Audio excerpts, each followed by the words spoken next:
Hello, and welcome back to the Illinois Drifter Podcast. I'm your host, Justin Kahn. Today, my guest, Boone Froggett from the band Otis, is someone I met just under 2 years ago. I met him at the Backroom Listening Lounge in Riverton, Illinois, where Otis played. I had not heard of Otis before seeing that show, but I saw a post on my social media from the All Things Blues and Southern Rock podcast. My buddies over there, Jason Johannes and Brian Jones. They've had Boone on their show multiple times, I believe, and they had this post, and I said I had never heard of either Otis or the Backroom Listening Lounge in Riverton. I thought I think I didn't have anything going on, so I went over and I checked it out, and it was a great find. After the show, I met with Boone, talked to him, kind of connected with him. Great guy, another one of these independent musicians that really wants to connect with fans. We talked quite a bit at that point. I've written a little bit about Otis. Definitely always try to share their social media things on my Facebook. And then they came back to the Backroom Listening Lounge last month, and I was able to see the show with my daughter Delaney and her boyfriend Michael, and we really enjoyed it. Great show. Talked to Boone after. He agreed to come on the podcast, so we had a really great conversation. Can't wait to share it with you. I won't waste any more time. Let's bring Boone on. I want to welcome to the Illinois Drifter Podcast, Boone Froggett from the band Otis. Boone, thank you so much for coming on. Well, thanks for having me, man. It's good to see you again. Yeah, we've actually I met you, of course, the last 2 years at the Backroom Listening Lounge in Riverton, Illinois, which is a pretty cool place, and I really want to thank Jeb Brown, who runs that place, for bringing in acts like Otis to the area. It's a really unique venue for sure. When I first walked in there last year, I remember thinking, is this the right place?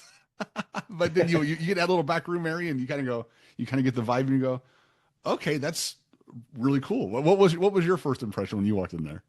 Well, we got to experience for the first time at the same night. It was our first time there. It was your first time there.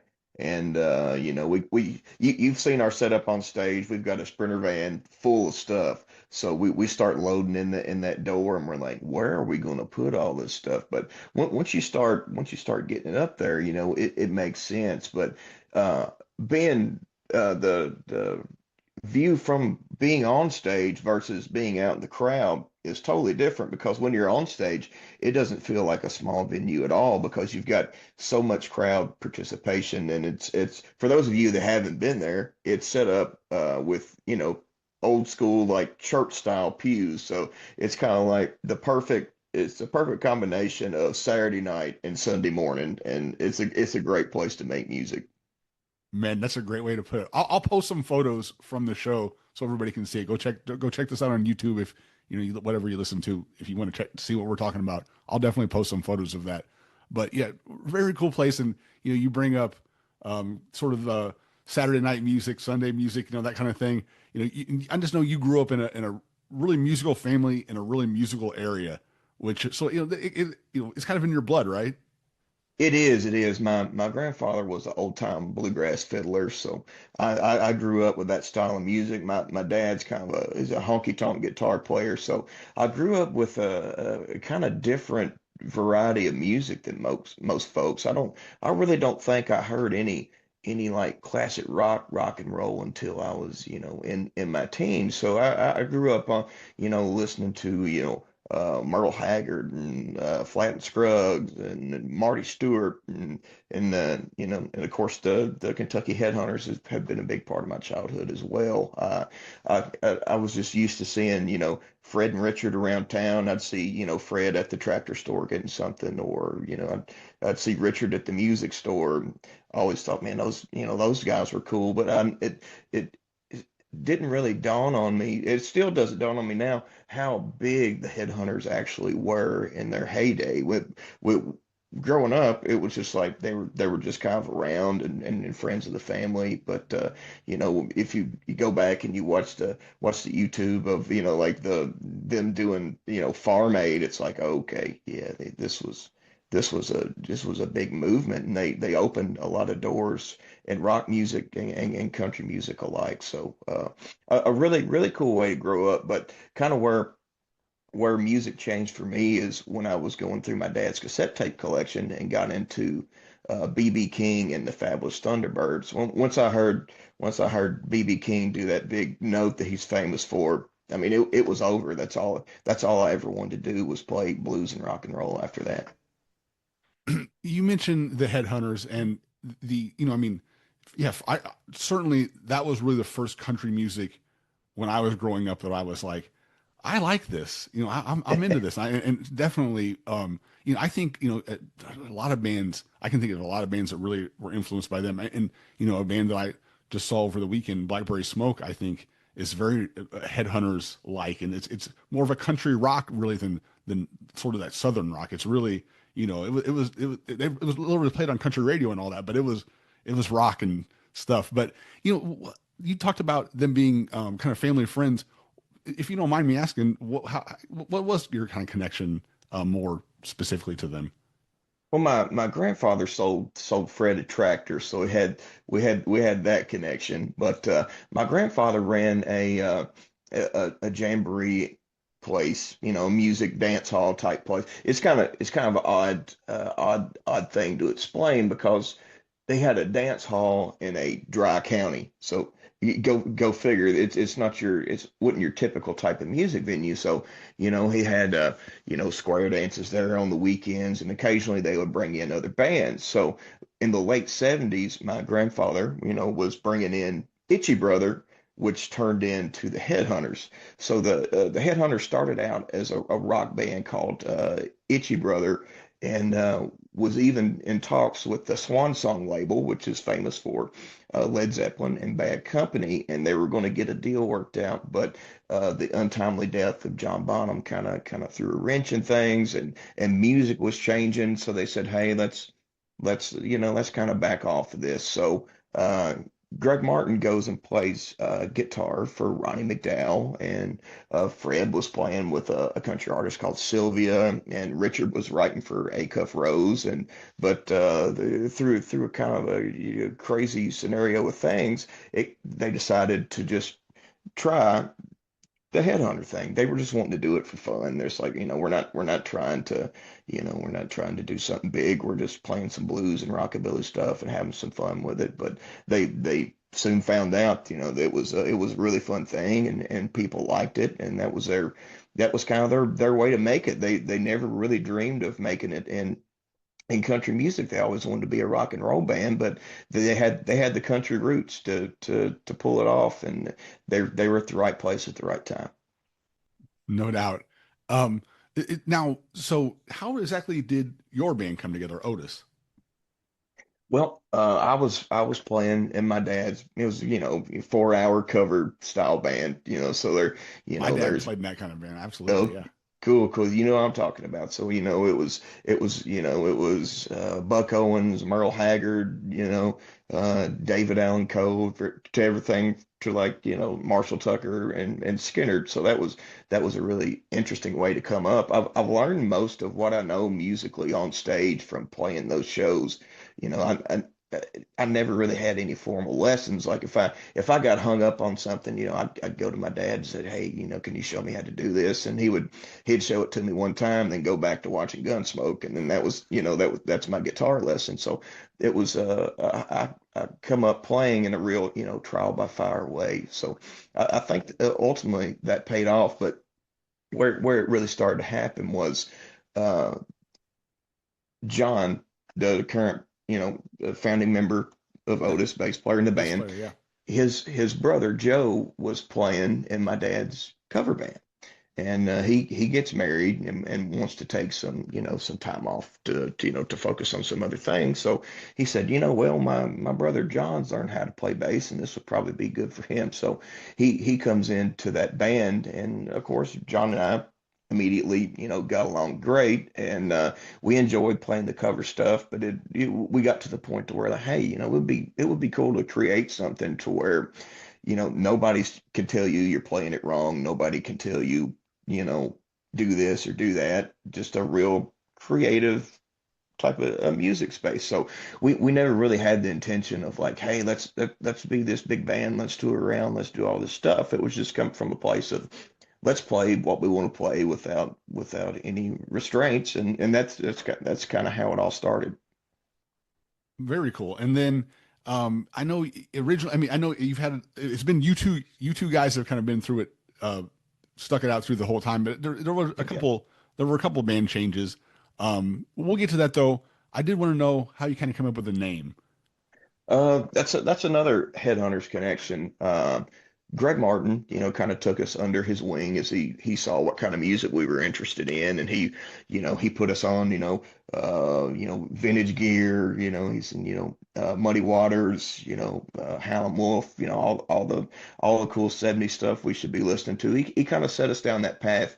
He has a really, really incredible radio show that comes on WDNS out of Bowling Green on Monday nights called the Lowdown Hoedown. And it's, he plays what he wants to play, but it's mostly, it's 50s blues, and the guests that he's had on there are amazing. Everybody from Johnny Winter, Warren Haynes. I mean, just the list is really endless. So I would drive to the end of our driveway because that's the only place we could pick it up in my dad's work truck, and I would listen to that every Monday night, and that was my first exposure to Howlin' Wolf, Muddy Waters, Elmore James, all that stuff that I really really come to love. So I got to kind of connect with Greg through that way. I would call him between songs and be like, hey, what are you playing? What album is this off of? So we kind of got a friendship going that way. So he knew we were putting this band together, and he's like, won't you boys meet me at White Castle one night? Because that's kind of his hangout. So we got together there, and he's like, when I was coming up in Louisville, Kentucky as a teenager, there was this band called Otis. They were a power trio, blues rock thing, and but they never really made it out of the regional scene. But the name always stuck with me. He said, won't you guys take that name and just kind of run with it and see what you can do with it? So that was how the whole name got started.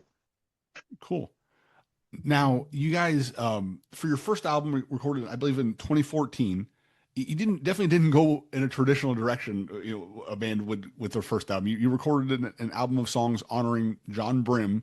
First of all, we'll talk about the songs a little bit. But first of all, who was John Brim? John Brown he was a bluesman from Kentucky around the Hopkinsville area.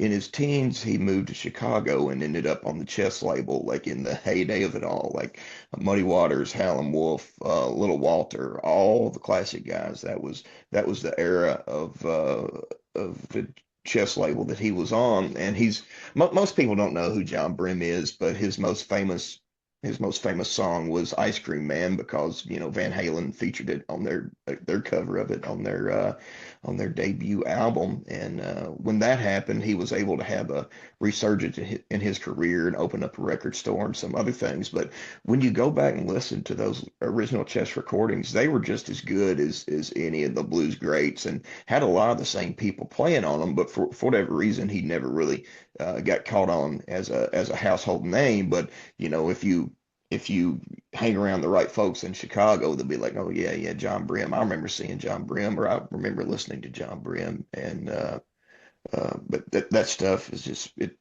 I'd suggest everybody that hears this interview just go back and hear it, just for the reason of hearing where the songs come from, and the kind of journey that we took with it musically, because we were using his lyrics, but mostly our own arrangements, which were very different from the arrangements on the original records.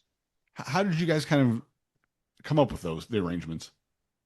That was another thing that Greg put us on. He was like, he gave me he said, have you ever heard of John Brim? And I'm like, no. I'm like, I'm like a 20-year-old kid. I knew the main stuff, from the Chess label that everybody else knows, but I hadn't really found a way to dig deep into it. So I'm like, no, I have never heard of him. So he hands me this blank CD, and he kind of gives me the whole story of John Brim being from Kentucky, and the blues influence, and in our home state, which I thought was really cool because Kentucky's very famous for country music, bluegrass music, but not as much in the blues. But when you study the history, there's actually a lot of blues influence in the state. So he said, go listen to these songs and think about, if you guys would like to would like to, maybe take a stab at covering some of these songs. Of course, he was kind of pulling from ideas out of the Headhunter catalog. So, if you look at, Spirit and Sky, All Lonesome Me, those were all, 50s era songs. So that's, he was probably trying to say, hey, if learn how to take these old songs and use them as a vehicle to make something new.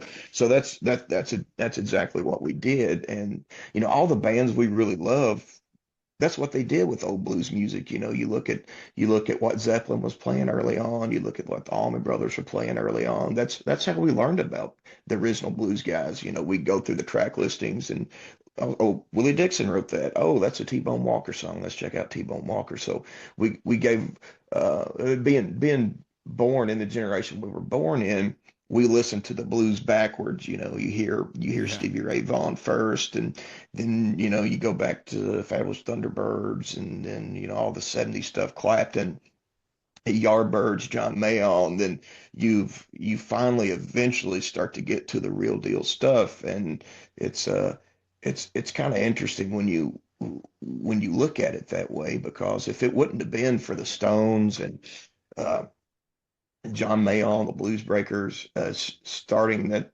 getting people interested in blues music again, it would have probably died out, because all those, when those bands started covering all this blues stuff, it got a big interest in it again. And you had Howlin' Wolf going over and doing Shindig with the Stones, which was a big thing. And Muddy going over, which led to Johnny Winter producing those later records in his career. So it's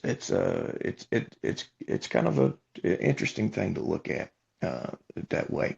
But yeah, we took a stab at doing those John Brim songs, and it was a good way for us to learn who we were as a band and how to write songs, because you had these great lyrics that tell this, these amazing stories. And it's like, well, how do I tell that story through music? How do I write as a band? Because writing as a band is a totally different trip than one guy sitting at home with a acoustic guitar, your typical artist name type thing, and he comes in and says, hey, this is how the song's going to go. You play this here, you play this here, you play this here. Versus writing as a band, it's like you start jamming, somebody plays something, and then you're like, wait, that was cool. Let's do something with that. Let's build on that. So it's a total different process of how we learn to write music versus everybody else. Well, the album turned out great, and I know it was sort of the what connected you guys to Billy Gibbons, correct? That he heard it, liked it. Tell me a little bit about that connection. It was totally a chance meeting. I had tagged along with Greg to Brian Farmer's visitation. Now, for those of you that know Brian Farmer, he was the guitar tech for the Allman Brothers and Government Mule. So, well, we were coming back from that. We were just outside of Nashville, and the phone rings, and it's Billy Gibbons calling Greg. He's like, "Hey, I'm going to be in Nashville for a few days. If you're going to be around, give me a ring. We'll get together." So, we call him right back, and turn back around and go to Nashville, and ended up having dinner with Billy and his wife Gilligan.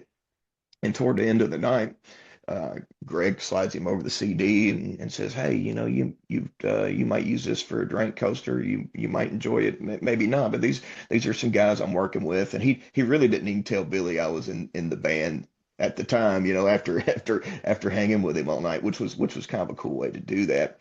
And the artwork immediately caught his attention, because the guy that did the artwork was a kind of a fixture in Texas. His name is Grego Anderson, and he has the company Mojo Hand, which you see a lot on socials. He redoes the blues posters and blues folk art for a lot of people. So he's known in Texas for that. So that caught Billy's attention right away.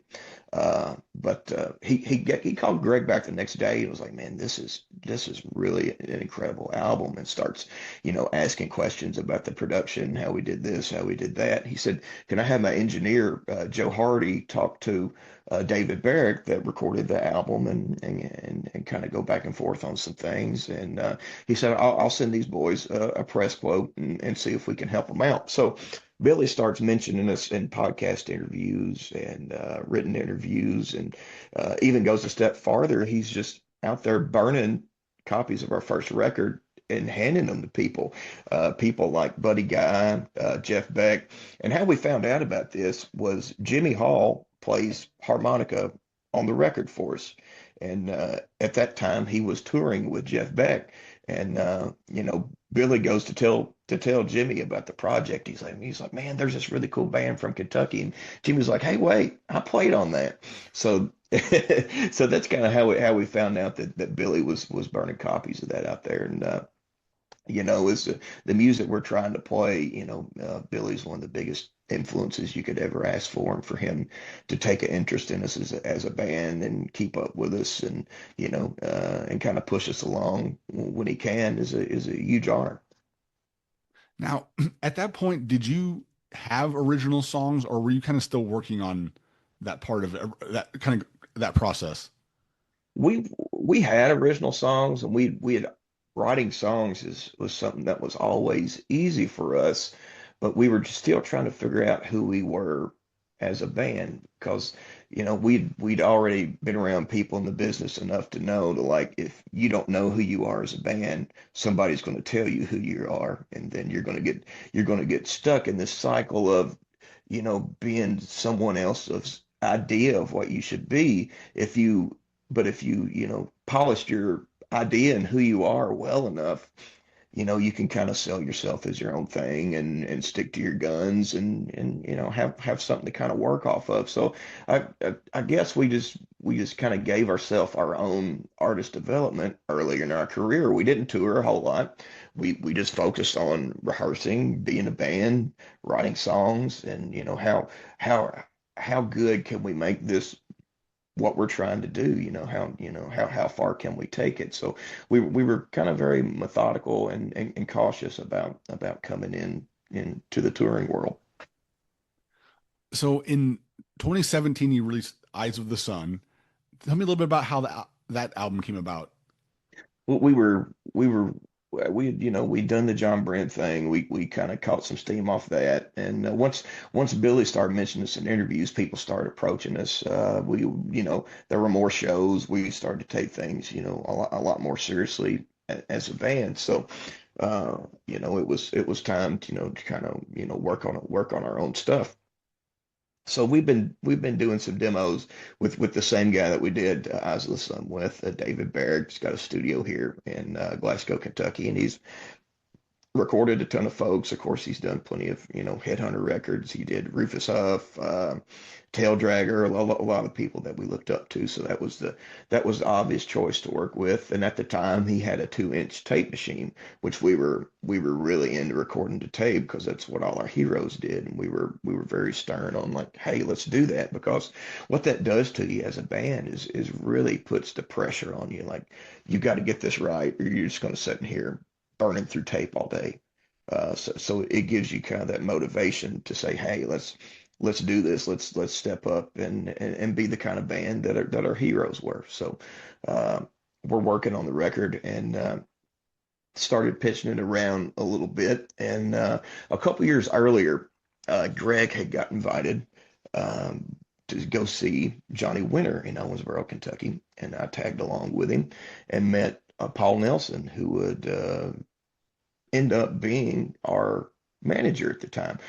He was known for managing Johnny Winter, and did that great documentary on him. And you could really see the interaction between Paul and Johnny, and how much Paul had done for him to kind of get him to the point where he could play well again, and just live a good daily life from where he was before. So of course, we knew Paul had worked with Johnny and played with him, so we kind of got that relationship going. And through a mutual friend of ours and Paul's, we got on Cleopatra Records, and was able to release Eyes of the Sun, which we're still really really proud of, and even got featured in a couple of films. It was in We had a song in a movie called The 27 Club that Todd Rundgren stars in that was done by Cleopatra Films, and also Street Survivors, which is about the life of Leonard Skinner drummer Artemis Pyle.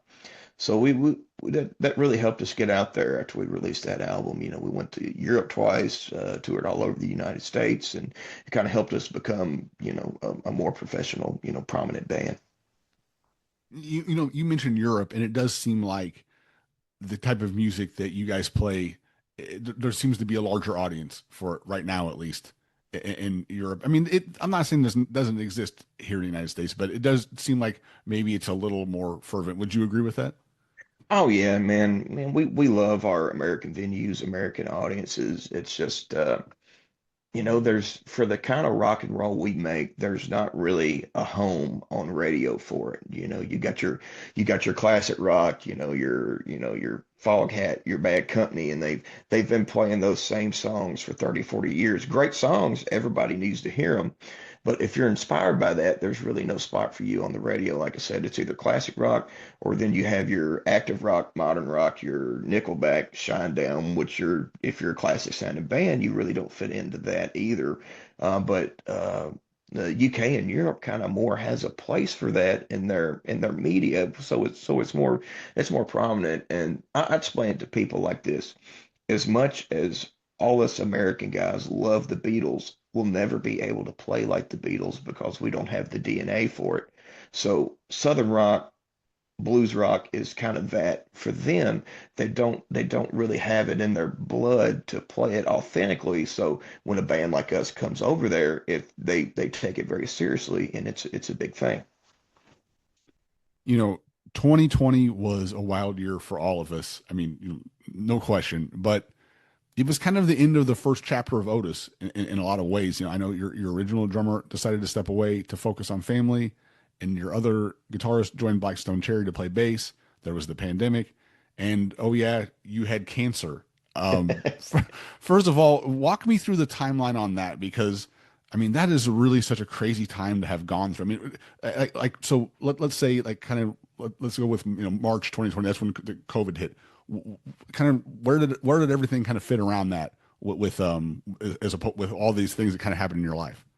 Shortly before the pandemic started, Andrew had decided to leave the band, as you said, to focus on the family home life. And so like, all right, let's work on finding a drummer and keep things going. So uh, that's what we were doing, and we had a rehearsal, and I'd just come home, and my wife says, you know what, you've got something, your neck looks kind of funny, it looks kind of swelled. And she eventually talked me into going to the doctor to see about it. And soon as I did, they knew exactly what it was, and it was kind of off to the races at that point. So while the whole cancer thing is in its early stages, and it roughly took me a year from discovering I had it to getting it removed, taken care of. So in early on in that time is when Steve decided he was going to go over to Blackstone Cherry full time. So we're like, all right, cool. So it was just John and I at that point, and he was like, well, let's get you through this cancer thing, and then we'll regroup and see where we're at. So there was at that time, there was no touring going on, and there was really not anything going on with the band while I had that cancer thing going on, which kind of turned out to be a real blessing for us because they gave us the opportunity to regroup. And you know the first doctor I seen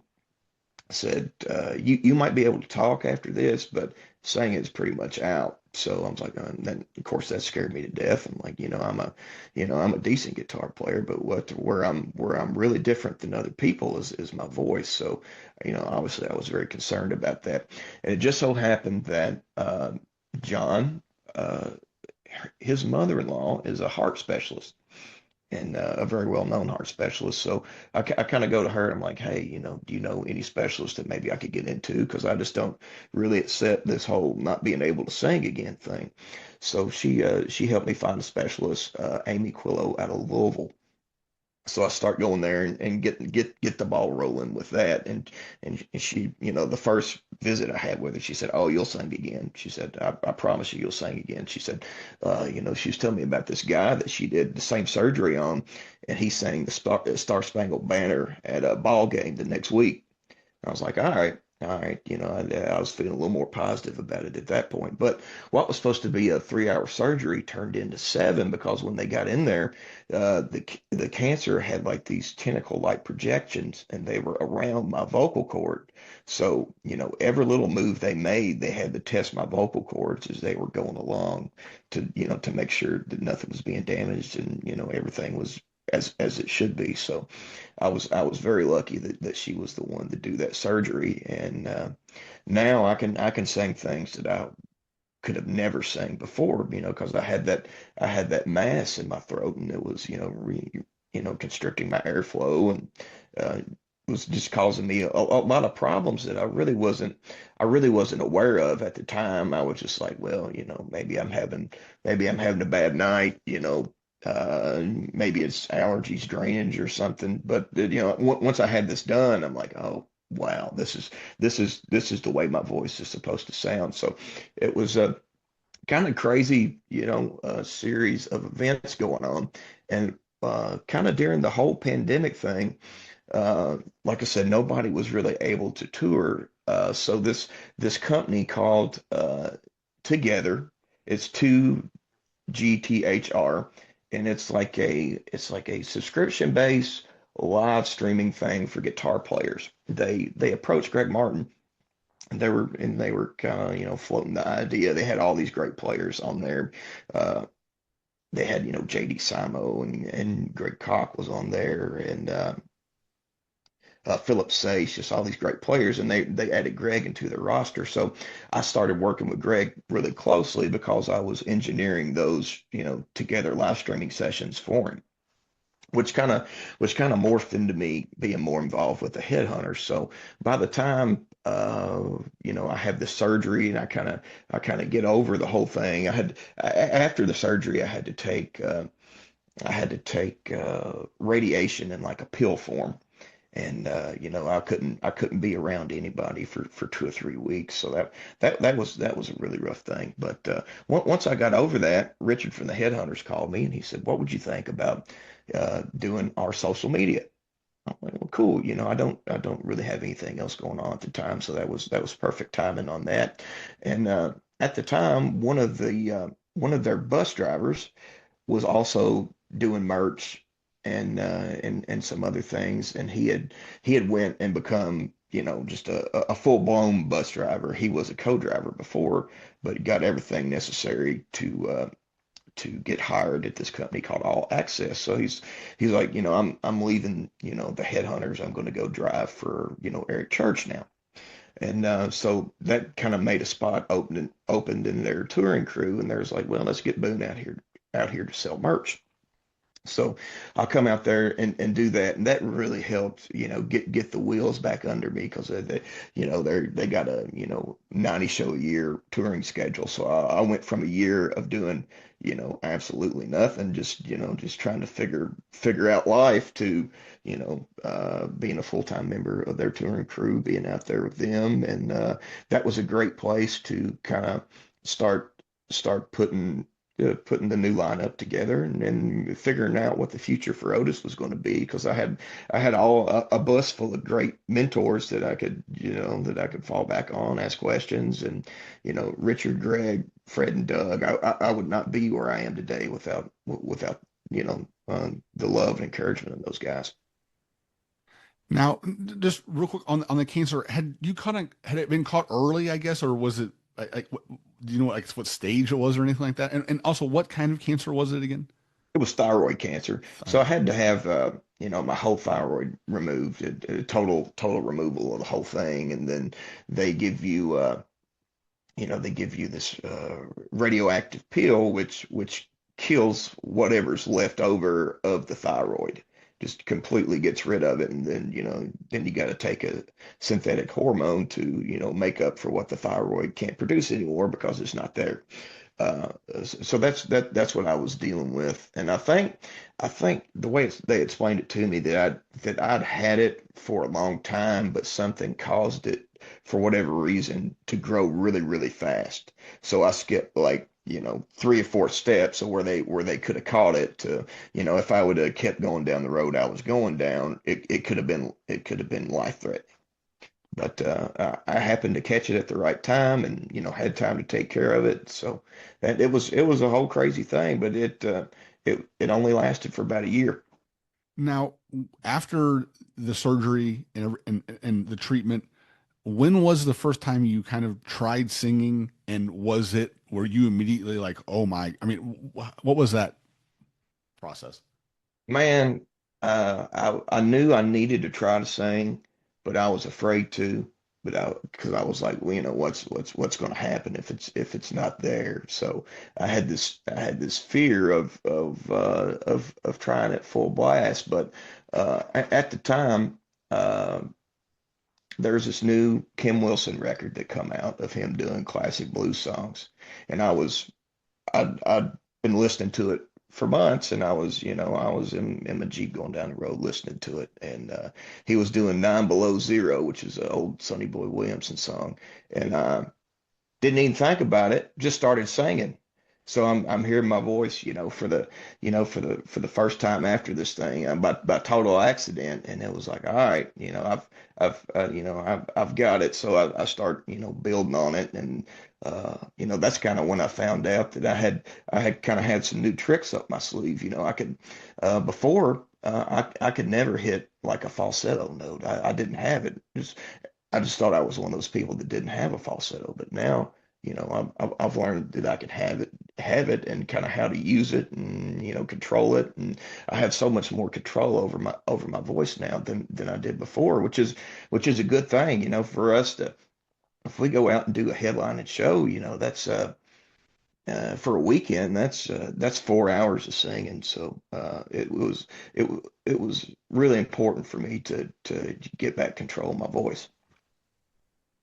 So, and you touched on this already a little bit, but coming out of all that, what made you decide to rebuild Otis? Was there anything that kind of, kickstarted you to saying, "Hey, I need to do this"? We had, man, people were reaching out to us, almost every day, whether it be, hey, really miss seeing your guys' live show, miss seeing you guys on the road. Because, we have our people that come to each area. It's kind of like when we came back to Jeb's there at Backroom Lounge, we're kind of like, well, maybe we'll get to see Justin again. So it's that type of thing. And if you don't get to see somebody so often, you kind of check on them. So that's what was happening. People were checking in on us, and we even had Knuckleheads, the famous venue in Kansas City was they'd try to get us to come play, and different show offers and things. It's like, man, it's awful that we can't do this, but we seen that we were needed.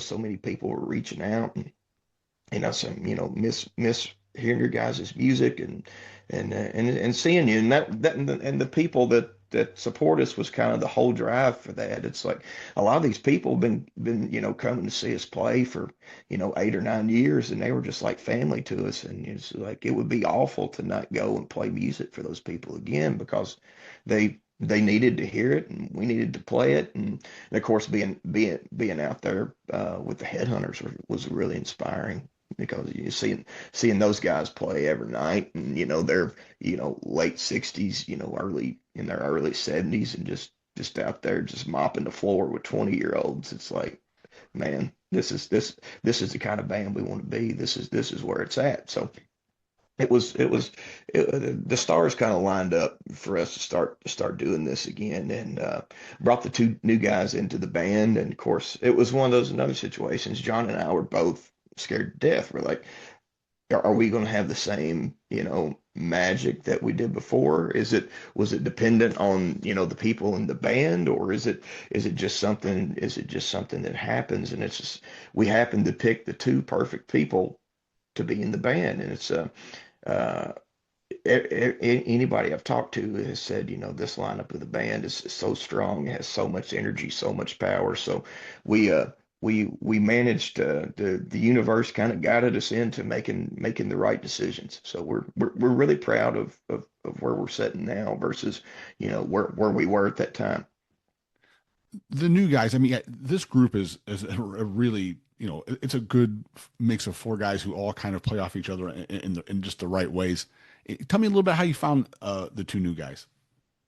Well, Alex Wells, the guitar player, uh, so his uncle is a really well-known drummer around here. His name's Chris Hardesty, and he plays left-handed drums open-handed. So if you can imagine what that looks like, he's an incredible drummer. He's the closest. He's kind of like Kentucky's Ginger Baker. That's kind of the style of music he plays. And he played in this band called Super Fuzz in the 90s with a fellow named Dean Smith that we're really close to. And he plays in Rufus Huff, which was a side project that Greg was doing. So Alex had grew up, seeing them play, seeing them rehearse. And, Alex had come up in bands and was playing, and he was kind of the well-known guitar player in the area, but he really didn't have a band. And he had he had kind of befriended me during the whole, cancer thing. We were just doing what guitar players do. We're talking about guitars and gear, and he would send me, some of his Led Zeppelin bootlegs. He's got a big Zeppelin bootleg collection, so we were always talking about that. And I said, man, won't you just come jam with us sometime and just see where it goes? And he said, well, what we want to play? I said, man, we ain't gonna play nothing. We're just gonna jam, see what it feels like to be in the same room. Of course, he really didn't know our intentions of, rebuilding the band and all that sort of thing. So he thought he would just come in to have a good time. But there was just a immediate connection with Alex because he's a good guitar player in all the ways that I'm not. He's very structured. He knows a little bit of theory. He knows a little, and he plays a really great variety of music, man. He can Merle Travis pick, Chet Atkins pick, man. He can play really, really fast stuff, man. There's no style of music that he can't really play. So that got along great with me because I'm kind of a unique player. I know what I know, and I draw from the people I draw from. But it's like I never really had no desire to learn somebody's solo note for note. That's not me.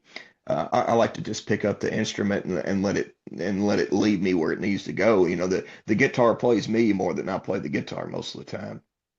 So that made us kind of a really good guitar team in that way. And his note economy is great, and he knows so many chords. And he before we even played with the drummer, we spent about a year with Alex, getting him up to speed on the songs for both records and things we're working on and covers that we do. You've seen us, we do some covers, but it's not like a cover that anybody else is doing. It kind of morphs into something else. So kind of just learning our approach to Otis and what it would be like to play guitar in that space. And he had invited a friend of his to come play drums for us, and we jammed with him a little bit. And it got to the point where we were talking about, hey, maybe let's play a show like we are right now. And then this guy that had been jamming drums with us decided he wanted to go a different direction. So in the meantime, everybody's messaging me about this drummer in town, Dale. And I was a little bit apprehensive because he's a tad younger than we are, and the music he was playing at the time was honky tonk stuff, and maybe a little active rock. He was just taking whatever studio and gig work he could get at the time, so we were a little apprehensive of what his musical well might be. But enough people reached out to me about it, and I'm like, all right, this other guy's out of the picture. That's Jam with Dale. And come to find out, Dale was actually a really big fan of what we were doing before, and already kind of knew the stuff. So the first time we jammed together, he's like, let's do Shake You, and we're like, we're like, okay, let's see about that. So he counts it off, and it's one of the most progressive arrangements that we have on that record, but for whatever reason, it was the easiest for him. And I kind of figured out why that was. Is he got he had a kind of obsession with Toto growing up. So he was really good at playing all the progressive stuff, and he had learned a lot about jazz through that way, and all the great progressive drummers he had studied up on it, but he'd never really had a place to where he could put that knowledge to use. So when he got with us, it was really a natural thing, and after the first 30 seconds of jamming with him, we knew that we were on to something at that point. But then, we had first, had them play all the existing material that we had and got good at doing that. And then it's kind of back to the fear thing again. It's like, okay, well, we got this. Will we be able to write new stuff? Or are we just going to, kind of go out and tour this old stuff for a while? But we soon found out that the four of us really has a knack for writing together. And I think it's because we're great listeners. Sometimes when you see a band play live, you're like, this is a great band, but nobody's listening to each other. I'm sure you've had that experience, but with us, it's like everybody's a really active listener. So everybody's playing off what the other person just played, even if it's a song that we play every night. That makes each night different, and it really makes touring life a lot easier because you don't feel like you're just up there. It's another Groundhog Day. Let's get through our 45 minutes or 90 minutes or whatever and go on to do something else. No, it's really what we live for, because it's like, all right, what's going to happen tonight? Because you never know night to night where we're going to take it or where it's going to go. And of course, that's kind of a nod to our heroes, Government Mule, because they're that way, and that's something that's really brought us to their music. Is it could go anywhere, even if it's, if you've been to a mule show, it's never going to be the same show. But even if it was, it would be totally different each night. Yeah, right. Even if they played the same set list, the songs would be different, and they don't do that anyway. But yeah, Yeah, yeah. exactly. The you mentioned making new music with this group, and you guys have had some really good singles. Some great songs. The latest one, "Wicked," seems to be the one that's gained the most traction, though. Am I correct with that one? It is. There's something in that song that everybody relates to. I don't know if it's a lyrical thing or a musical thing or what it is, but everybody seems to really understand where we're coming from on that song, which is a great thing. And it seems like it's been progressive with each single that we've released, that we get a little more traction, a little more traction. So it people's really interested in what this lineup of the band is doing, and that's a great thing. The groove on "Wicked" is really. I guess I think maybe that's part of it too. How did you guys kind of make that happen? Well, I'd had the initial riff for a long time, and we'd been jamming on it as we'd been putting the new lineup together, and when the riff itself sounded good, but when we got past that, we were kind of like, well, where's it supposed to go next? And we really couldn't find what belonged there until I had I'd met I went to the Headhunters to the King Biscuit Blues Festival in Helena, Arkansas. Any blues people knows this is a really famous festival. And I got off the bus, and there's Bobby Rush sitting there. I'm like, oh man, this is cool. And he was asking about the Headhunters because he knew all of them. And he said, man, he said, yeah, you're kind of young. He said, do you know who I am? Do you know my music? I said, yeah, I sure do, Mr. Rush. I'm a big fan. And he said, you ever play my music? I said, not yet, Bobby, but when I get this lineup of the band together, we're gonna play some of your music every night. And he was just so cool and gracious, and being able to see what he does live is just, it's mind-boggling, the energy he has at his age. And he's like the Headhunters, man. He gets out there and runs circles around people a quarter of his age, because he just has that mojo, that magic, and charisma in him. So there's a song of Bobby's that he did on an album called Rawer Than Raw, and it's just it's just all old, Mississippi style old country blues. So, and I kind of got that in my head, and I got really into the early staple singers. And or Pop Staples is using that tremolo or vibrato or whatever it is, and that tone was just always amazing to me. And I love the way he played. So in that song, I kind of started mixing those two things together to get that verse part.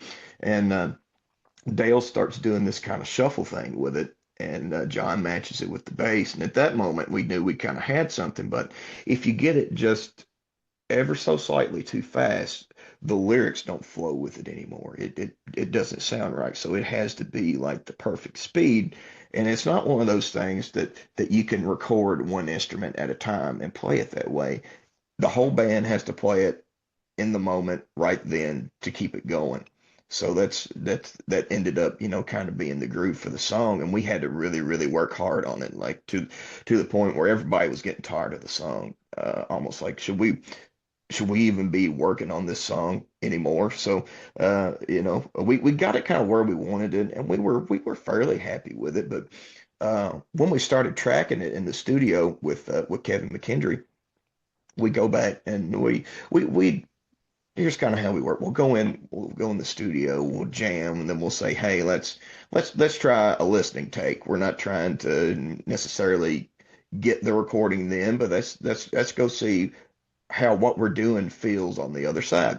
So that's what we did. We did, half a take of the song, and when we listened to it back, we're like, this is something special because it's took on a total different spirit than the way that we felt when we play it. But we felt a whole nother emotion when we were listening to it. So we're like, all right, let's lean into what we're feeling here when we go try and do the take. And we got it in two takes. Very cool. Now, it's always funny, when I saw you guys that night, we talked about the Backroom Listening Lounge, and that was the live debut of Wicked. And it's Yeah. funny because in my mind, you're like, oh, this is their new song. They know this song. But it's funny, you guys probably hadn't played that song. And I mean, maybe I'm wrong on this. It's probably been a while since you'd even played it before you started rehearsing, I guess, to do it, for the live shows and everything like that. But was it like, what was that like, kind of trying to now prepare it for playing it live? We took a lot of time and trying to get it right live because we saw really fast that the song was gaining traction. And we're like, and this is going to be something that people are expecting from us, and we gotta deliver the groove of this song live. So we drilled it, and then I kind of had the idea of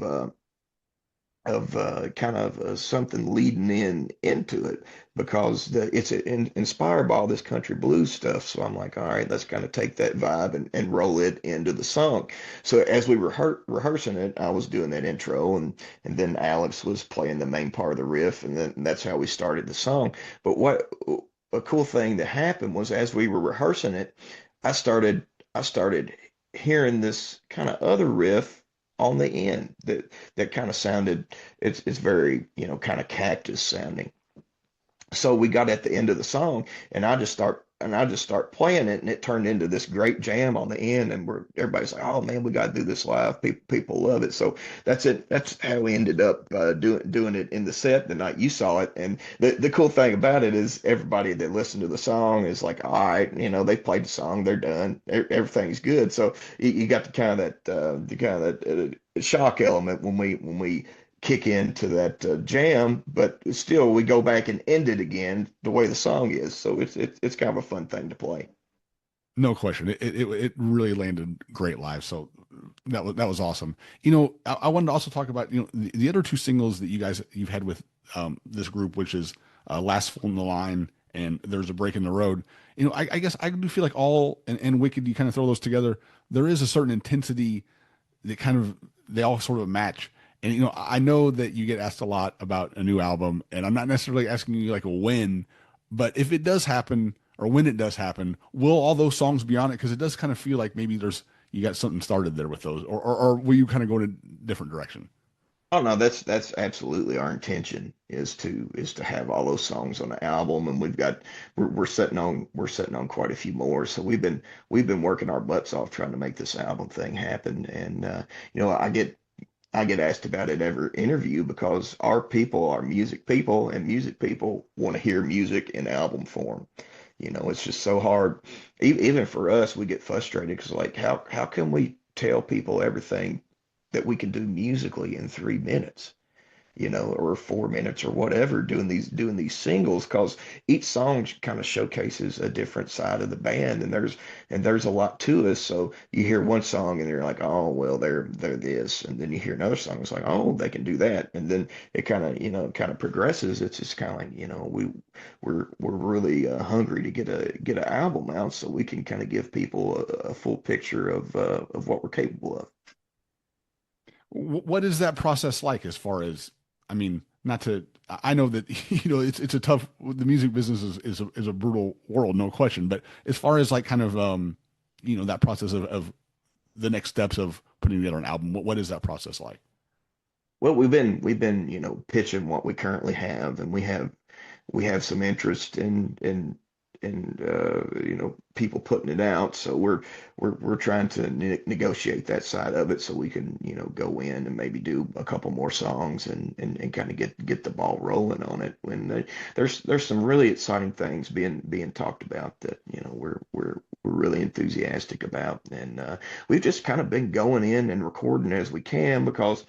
Man, our schedule's kind of crazy. We did 60 shows last year, and then when we're not playing, I'm out with the Headhunters, and then on the flip side of that, our producer engineer Kevin McKendry, he's currently touring in John Oates' band, and when he's not doing that, he's taking other gigs. He's got sessions and stuff going on, so it's just trying to find the time to make it all happen. And then you flip the other side of that is the financial side, making sure the band's ahead money wise, so we got money to go in and do this whole thing. And man, playing this singles game is really expensive to do it right. With working with the publicist, doing press, and trying to get out there, streaming wise, and there's a lot to it. It's not like you just jump up, say, hey, I'm going to release a song today. It's just there's so much planning that goes into these releases, and it's just like it's for us as an independent band, we see it's like. There's no way that we'll be able to do this album independently. That'd be like bringing an elephant to our house. And we can't handle it. So we're creating really really cool stuff that we're proud of, but it's taking some time to get it out there. I think there's no question you guys are doing it the right way as far as, like you said, 60 shows last year, getting out there, being in front of people. That's how it's done. It's still a word of mouth business. You just got to get out there and make them one at a time. Really, that's the only thing to do it. Only way to do it, right? And that's it, man. And it's just like every show, people come up to us and it's like, oh man, I wish I knew about you guys. This is great. And that and that just kills us. It's like, if we, how do we reach the people that we need to reach to keep them coming back all the time, because it's like this is, what we're doing is nothing new. We've been all over the US. We've been, like I said, to Europe twice. We've had an album out on a label. We've had, Billy Gibbons kicking us out there and helping us. It's just like still people are, it's like, I never heard of you guys. Well, but I love it. There's so many people that said, I can't think of a band to compare you guys to. You guys are like nothing else I've ever heard. And of course that blows our mind. So that's the green light for us. We're just like, hey, we need to try to get out there and play as much as we can and find our people. Well, I had a friend of mine was telling me a story recently that they had some fans come up to them and were basically saying they weren't happy with the opener of a show, and they were like, the guy had an Otis shirt, and he said, "You need to get a band like this to open for it." So that's the story I heard. Hey man, that's the best advertisement in the world. The people that do love us, either you really love this band or you really don't. I mean, we've got people with Otis tattoos out there. Uh, so I think either you love Otis or you haven't heard of Otis. I think those are the two. there you go. I think those are the categories. Um, so obviously we talked about new music, but as far as what's next for Otis, what do you guys kind of have in the immediate future? A lot of touring coming up that we're excited about, hitting some of our favorite venues. We uh we got to go to a lot of different places last year, which was fun. We did a pretty long run in the summer with this band called Hippies and Cowboys, and really had a lot of fun touring with Just saw him them. last week. Just saw him They're last week they're opening for Blackberry Smoke. Yeah, great band, yeah. good people, and we met them through Blackberry Smoke's manager Trey Wilson. And he's like, man, would you guys have any interest in maybe doing a co-headline run with this band? We're like, yeah, let's go do it. So uh, I got to see Trey. He had Dale and I come out to the Ryman show with Blackberry Smoke played the Ryman the last time with Mike Campbell. So we got to go visit with those guys, and Trey kind of hooked us up with Hippies and Cowboys. And we went out and done some touring with them. So hopefully going back to some of those same spots and kind of our home venues. Of course, we'll hit Macon, Georgia at some point this year. Do Grant's Lounge, John Brown's on the Square. We seem to be really doing well in the listening room type venues, which kind of blows our mind because you don't see a lot of rock and roll at listening venues. It's more like writers round or country music, and it's kind of a crazy idea to take this loud 100 decibel band and put them in a listening room. But if you with the right front of house guy, he can tame it down to where it makes sense. No doubt. And I think I think a lot of people when they see that listening room show, they do think they're going to be going to some sort of acoustic show. And Yeah, I certainly, though, I sat in the front row. I've sat very close to both of those shows. There's really not anywhere in the back room listening lounge. It's not close, but definitely not too loud. Like it never felt. I know that I felt like the volume was great on those shows. It was a rock and roll show. I mean, it wasn't like quiet, but yeah, definitely yeah. not too. It was good volume, no doubt. Well, that's a really fun room to play, and their front of house guy there is amazing, and everybody's so nice, and it's a great place to play, and Jeb really does do a lot for people who truly love music. No doubt about it. Boone, before I let you go, I have to ask you. It's funny. You mentioned the Headhunters, and just it's like I said, you really kind of reintroduced me to them because I hadn't listened to them for a long time, to be honest with you. Just because you know how it is.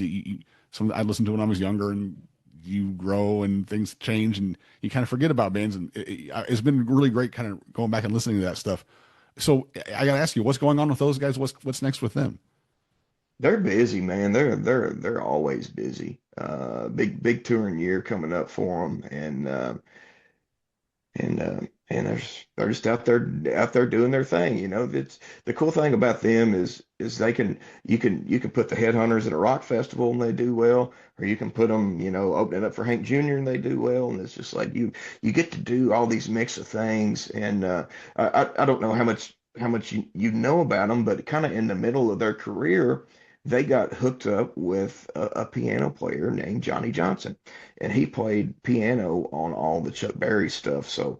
And he actually wrote the arrangements for a lot of those songs. So that's like, they got to work with, the architect of rock and roll and do all these really, really cool blues albums. And, they did several albums for Alligator Records. And so they got that blues element to them. So they can go play, King Biscuit and Helena, or, they can do a House of Blues. So it's just like, you never know what's going to happen with them night to night. And like the most, you look at the lineup and you're like, oh God, this will never work. And then it always works.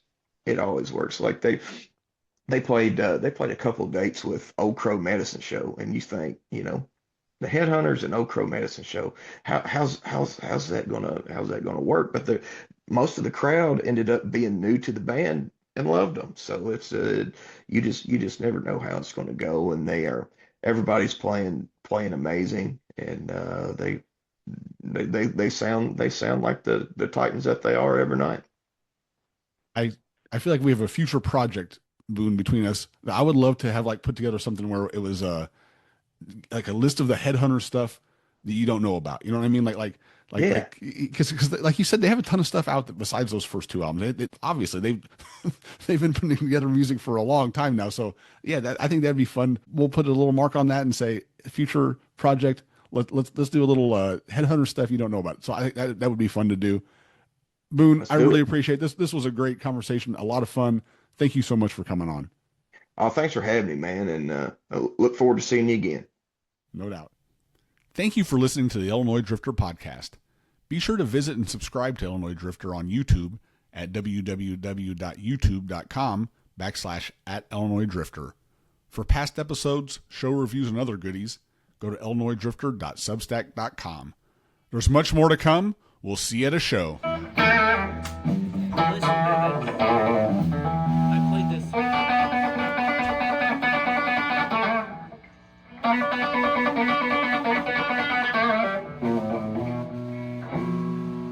Oh, I should have quit you, baby.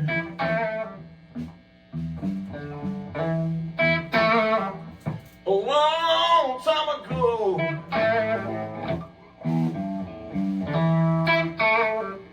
Oh, yeah, I should have quit you, baby. A long time ago.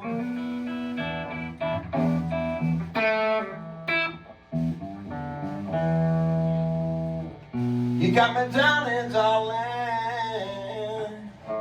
Got me down on this killing floor.